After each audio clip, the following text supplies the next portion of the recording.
Onko teillä kerrottavaa viikonlopustanne? Minulla on.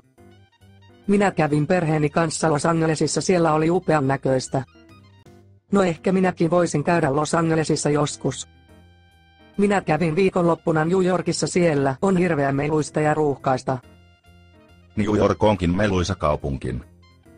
Kävitkö enää muualla kuin Los Angelesissa? Kyllä kävin, minä menin käymään San Franciscossa, siellä oli ihanaa. Minä kävin tuolla Australiassa. Elisabeth, kerro siitä.